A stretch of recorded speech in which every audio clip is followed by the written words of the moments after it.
border ng Georgia papuntang Armenia. So, kailangan pag Saudi citizen, Saudi may ikama ka, magdadala ka ng translation pag nandun na sa passport control. Kasi always. Kasi kami nakalimutan namin, buti mababait sila. Nakalusot naman kami. At saka nakita naman siguro nila na galing na kami ng Tbilisi. So, yeah.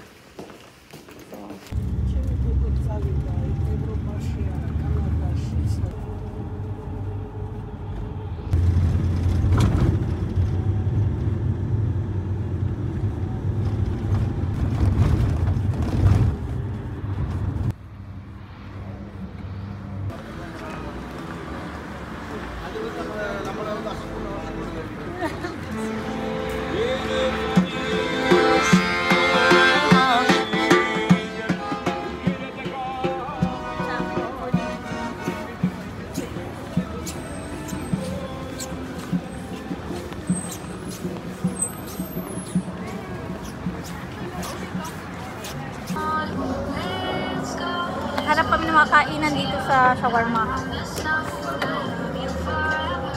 So, nung nung sa border na, hindi na namin na-videohan kasi ang bilis ng pangyayari. Paglabas namin ng passport control ng Georgia, sumakay lang kami saglit. After 2 minutes lang, Armenia na agad, border na agad. So, baba ulit kami, check agad ng papel, passport. Tinanong pa ako, ikaw wala na, no? Tinanong ako kung anong gagawin ko. Saan ako pupunta? Tapos sinabi ko lang, na bukas alis na ako agad. dire-diretso naman siya. Walang problema.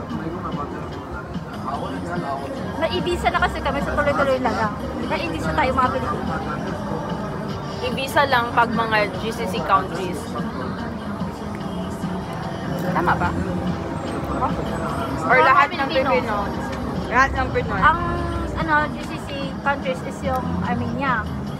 Yung Georgia. Kaya hinahanapan kami ng Saudi ikama. Mga residente lang. And ang layo ng biyahe from border ng Armenia papunta dito sa Yerevan, it's like 5 hours? No. 4 to 5 hours kasi grabe yung daan, ang tatarik, wala pang ilaw. So, dapat ideal talaga na morning ka bibiyahe kasi paakyat bundok para ka nag-travel papuntang Baguio. Mga ganun. And sad to say, yung aming agency na in-applyan, para lang kaming nag-DIY. Sila lang nag-process ng mga visa namin kasi nga, iniiwan lang nila kami sa kahit saan-saan. Katulad sa station, sa bus station. Pinasakay lang kami, tapos binigay na kami sa driver. Okay lang sana pag marunong mag-English. Konti lang ang English nila, so kailangan. Kanina nga, hindi ko nga alam kung nandun na tayo. So, ito na ba? Kasi chinek ko sa mapa natin, hindi pa doon.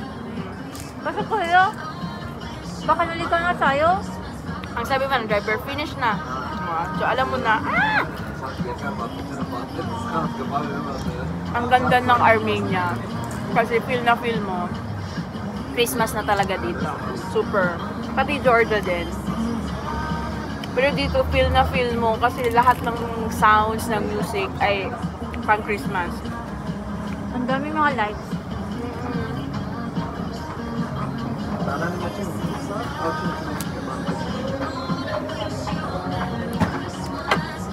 Kaya mo na kami. May gift kami from our hotel. So, okay.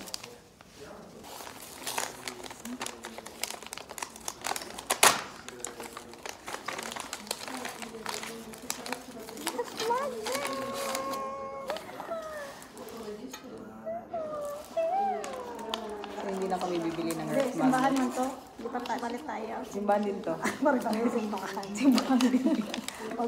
Gusto po ata nila mag-convert ako. Ito pa! Last one! The hotel. Our hotel. Sa family. Kaya pala amoy. Inisip ko ano. Hindi tayo maulihin nila. Simbahan. Simbahan din. May cross. Kita man ito. Hindi ko yung picture. Kabili na nga nung mamaya. Thank you for the early Christmas gift. Thank you. Cut the Christmas tree. Feels Christmas not here. Yeah. You can feel the Christmas in here.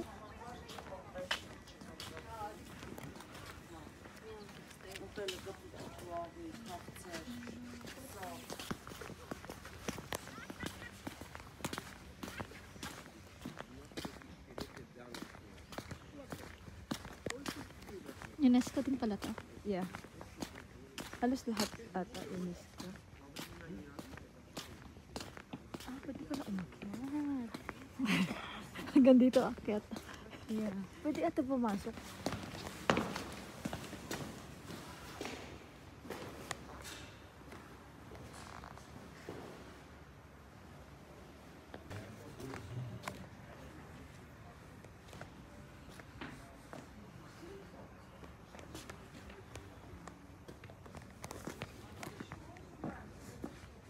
Nandito po tayo sa Garni Temple featuring Taylor Swift. Taylor Swift.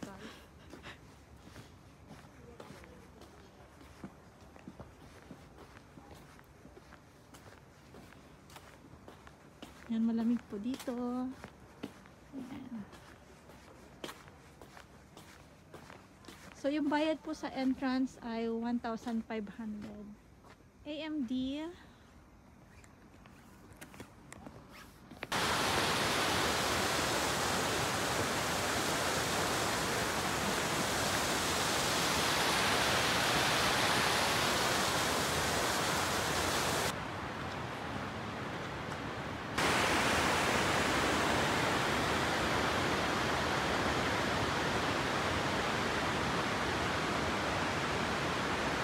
Free taste.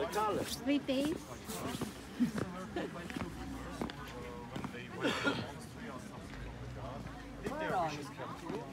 They order the fashkar near the place they will write to the tribute, which is to say thank you God.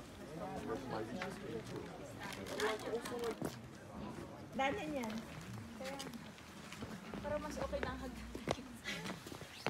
Meron na exercise.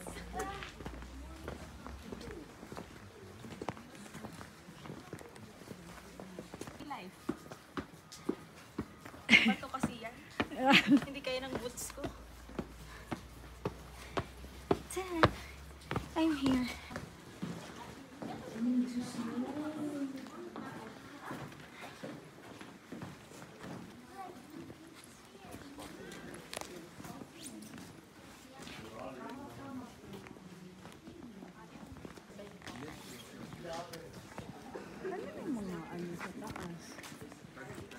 No? Yun lang, may mga cross. Ano yan? Simbahan din?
zaten komutanı.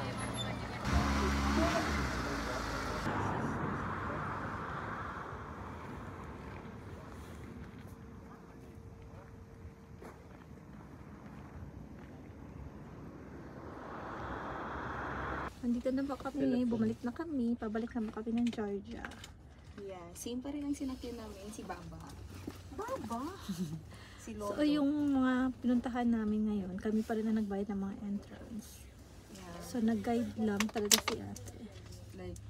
like, parang ano lang talaga siya, parang lang sumakay lang kami. Sumakay lang. Kasi yung mga explanation, at tayo lang din naman na halos lahat Kami lahat nagbayad. yeah. Nag-assist lang siya sa mga pagbayad dito, tulad nito.